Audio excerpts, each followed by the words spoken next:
Bonsoir à tous, bienvenue dans C'est de la balle avec évidemment Seb Dallet, avec évidemment nos invités. Ce soir, le Sainte-Savine Basket Group, là notamment sur la Nationale 2 féminine du club savinien. Eric, le président du club, est avec nous, tout comme Lucie qui est joueuse et Christian, le trésorier de ce même club. Une petite remarque. Je peux refaire les présentations en fait. Donc c'est Richie, Kiki, Lucie.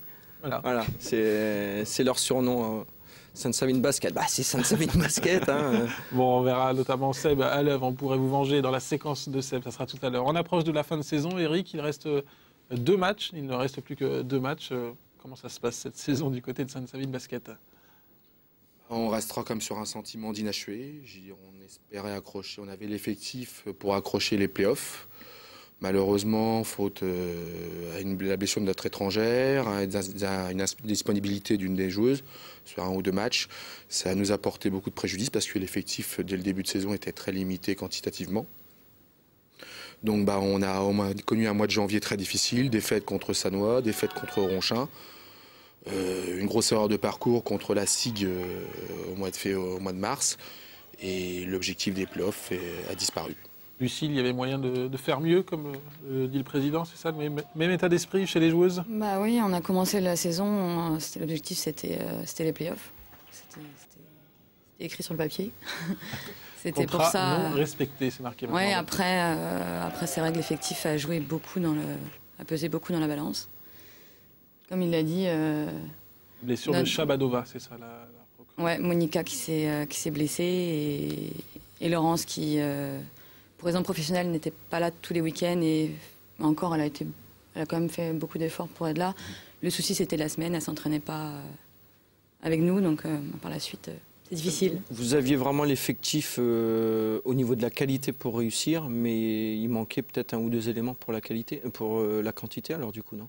Oui, le 5 majeur était au-dessus du lot. On avait, je pense qu'il n'y avait que Sano, Aulnois qui avait un 5 majeur plus fort que nous. Aulnois qui est leader de la poule. Il n'y a que lui qui avait un 5 majeur supérieur au nôtre. Et puis mais eux, ils avaient une plus grosse profondeur de banc que nous, on avait. C'était très difficile, quoi. C'est là-dessus que vous allez travailler pour la saison prochaine, alors? L'objectif pour la saison prochaine, puisqu'on en parle tout de suite, c'est de... Non, c'était une réflexion, tout simplement. Hein. Non, c'est d'arriver à consolider le groupe de cette année et de le renforcer pour éviter justement ce problème d'effectif. Quel est le sentiment dans l'organigramme du club? Vous êtes trésorier, vous êtes un petit peu déçu aussi? Évidemment, comme tous les dirigeants, mais pour rebondir sur ce que dit Eric, c'est exactement ça. En fait, on ne peut pas être champion d'une poule sans avoir une profondeur de banc. Quelqu'un qui se blesse, 5 fautes personnelles, c'est très vite arrivé. Et à partir de là, c'est le banc qui fait la différence sur les matchs difficiles. Aulnois, c'est 10 joueuses interchangeables. Nous, c'est loin d'être le cas. Lucie, vous l'avez senti au fil de la saison là, que ça glissait petit à petit et que ça serait très dur à décrocher les playoffs? On est fatigué. C'est vrai qu'on est plusieurs filles à ne pas sortir.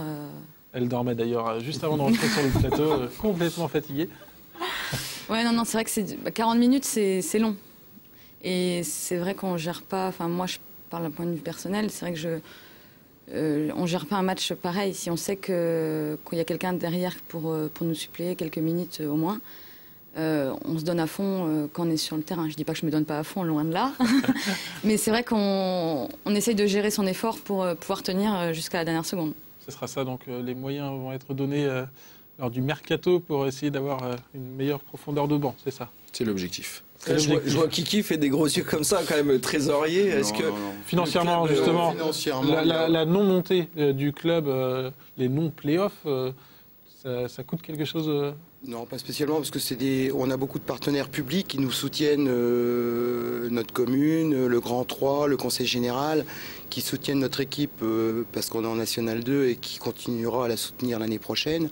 Les partenaires privés, bon, c'est déjà un petit peu plus délicat et c'est là où il faut toujours être compétitif. Mais bon, on a fait quand même une bonne saison. L'année dernière, il ne faut pas oublier que pendant 2 années, on était presque relégable ou limite relégable. Là, on est quand même plus dans le haut du tableau, donc il y a quand même un progrès, je veux dire, par rapport aux années précédentes. Mais on s'installe finalement dans cette Nationale 2. Voilà, on s'installe, mais bon, on aimerait bien décoller aussi un jour.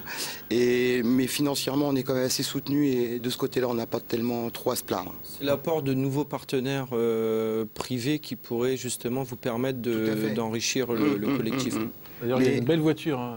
Christian, on l'a vu sur le parking, plutôt impressionnante. Ah ouais, il y avait 2-3 joueuses dedans. Ouais, ça marche bien financièrement du côté de Sainte-Savine. Ça me pose un petit souci parce que les joueuses en général de basket sont très grandes et vu ma taille... Oui, mais c'était une grande voiture. Bon, allez, on va passer tout de suite à la séquence de Seb. Ça sera mieux. Notre ex-footeur s'est baladé un soir de match de basket du côté de Saint-André-les-Vergers, le voisin de Ria. Au programme ce soir, un zoom sur les tribunes. C'est parti pour la séquence de Seb. Bon, avec un supporter du BCSA.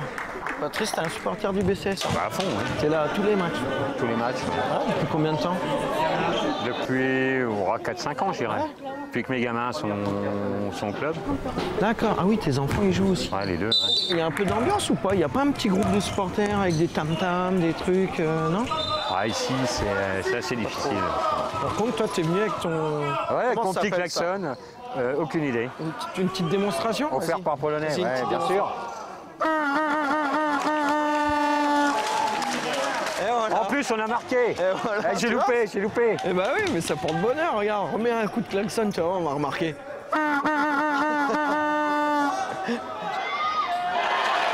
Alors, vous venez là à tous les matchs, alors? Oui, ah bah, quand je suis là. Et alors, comment ça se passe? Ça se passe plutôt bien cette année, non? Hein?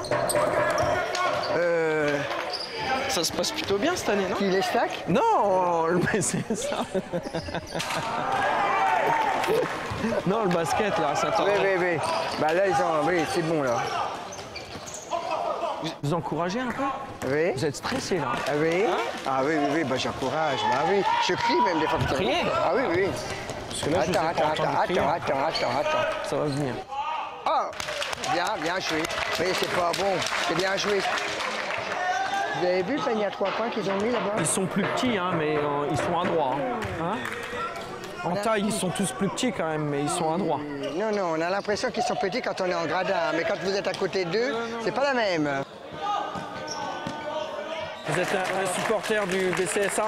Oui, un ancien basketteur, en mon temps, jeune temps, ouais. J'aime bien le foot, j'aime tous les sports. Multisport, mais ancien basketteur. Et pendant le match, vous faites quoi? Vous applaudissez quand il y a un panier? Vous encouragez des fois? Vous criez ou non? J'encourage les deux équipes, comme c'est des belles actions, des deux côtés. C'est mon principe. Un petit peu plus de côté de Saint-André quand même. Oui, un petit peu plus, un petit peu plus, ouais. Bon, bah impeccable, merci Michel. Bah, je vous en prie, hein, puis bonne soirée à vous. Eh ben, merci de même. Eric, c'est le même genre de public du côté de Sainte-Savine? Oui, je pense que le public au bois est identique d'une salle à l'autre. Il y a du monde qui vient voir le Sainte-Savine Basket? Oui, pas assez, il y a encore un peu de place, mais il y a du monde. Hein, je pense que les licenciés sont fidèles, les jeunes sont fidèles, sont intéressés par les résultats de l'équipe 1, par l'ambiance qu'il peut y avoir, la motivation, l'engouement que mettent les joueuses à jouer. Et côté trésorerie, c'est important d'avoir un public nombreux? Oui, c'est pas les places, l'entrée des places qui est très significatif, hein, puisque elles ne sont pas très, très chères, mais le plus important, c'est d'avoir du public pour encourager notre équipe. Je veux dire, on ne s'attache pas tellement à l'aspect financier par rapport aux places payantes. On n'a pas d'abonnés comme on peut retrouver dans le football, par exemple. Non. Les gens viennent, achètent leur place. Oui, tout à fait. Lucie, c'est important d'avoir un bon public. Vous connaissez pas mal de clubs maintenant. Le public de Sainte-Savine, comment il est, objectivement? Objectivement, il est calme.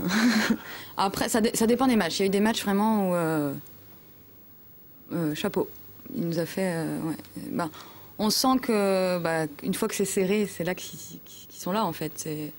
Il y a des matchs où ils nous ont vraiment poussé à... Et ça sert toujours un public. Hein, ah ouais.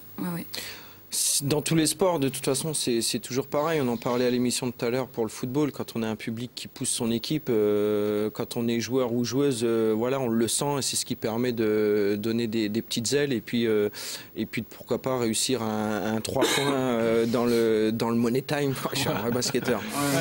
Non, c'est ça. C'est le jargon. Nous sortir rebond, ballon. C'est vrai que c'est motivant. C'est très motivant d'avoir du monde qui à la salle. 3 points dans un money time. Ouais, il le faut en 2 ans, c'est pas mal. Mais justement, Lucie, vous étiez venue sur le plateau l'année dernière, lors de votre arrivée au club. Comment ça se passe depuis 2 saisons maintenant du côté de Sainte-Savine, d'un point de vue personnel?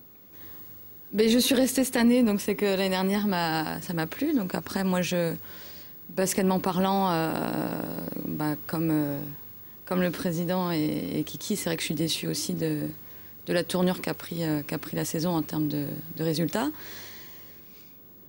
Après... Vous êtes bien à Sainte-Savine? Je suis bien à Sainte-Savine, oui. Et on vous retrouvera à Sainte-Savine la saison prochaine? C'est une bonne question. Là aussi, Eric, c'est la période, hein, c'est comme au football, c'est la période où on négocie avec les joueuses? On discute. On discute, on essaie de voir, on essaie de trouver des solutions pour que les gens restent, soient fidèles au club, pour qu'effectivement on ait moins à reconstruire la saison prochaine. Là, voilà. Mais le projet du club de construire justement une équipe qui pourrait un jour monter en National 1, ça c'est un projet qui vous intéresse, c'est ça? Ah bah oui, je joue principalement, je joue pour gagner les matchs. Donc après, si le club n'a pas d'objectif, c'est pas forcément très intéressant. Donc après, oui, l'objectif qu'ils ont pour l'année prochaine, c'est vrai que c'est très, très, très intéressant. Mais aujourd'hui, donc, on est bien parti pour vous revoir sous le maillot jaune l'année prochaine. On essaye. Non, je peux pas vous répondre au jour d'aujourd'hui. Après, il y a beaucoup de choses qui rentrent en ligne de compte. Donc, ça dépend du chèque que sortira Christian de la trésorerie. Non, pas du tout. Du tout. Pas du tout. Bon. Du tout. Non, ce sera mon charme qui fera la différence. Eric, on n'est pas inquiet pour la saison prochaine. On va pouvoir construire une équipe digne de ce nom. Je pense qu'on va y arriver. Après, il faut que nous, les dirigeants, on puisse répondre un peu aux attentes des filles qui sont déjà là pour qu'elles puissent rester sur 3. Je veux dire, à notre niveau, c'est plus les contraintes professionnelles qui importent. Et il faut pouvoir trouver des solutions dans le monde d'aujourd'hui. Il faut pouvoir trouver des solutions aux filles qui viennent jouer au club, parce que elles viennent pour trouver un travail.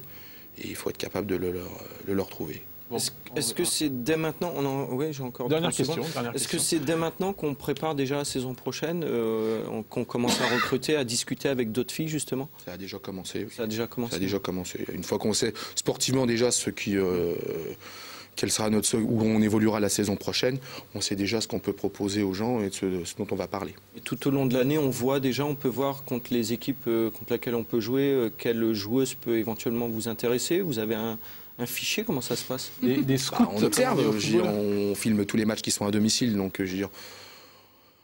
on est capable de se rappeler des filles qui présentent un profil intéressant pour la saison prochaine. Il y en a pas beaucoup, donc il faut être capable de les contacter, de leur proposer quelque chose d'intéressant. Bon, un projet sportif. Très bientôt, en tout cas, sur l'antenne de Canal 32. Merci à tous les 3 d'être venus sur le plateau de C'est de la balle. On se retrouve l'année prochaine. La fin de saison déjà approche pour le Sainte-Savine Basket. Merci Seb. La semaine prochaine. Merci. C'est volley au programme avec le PL Aube comme invité. Bonne semaine à tous. À très bientôt.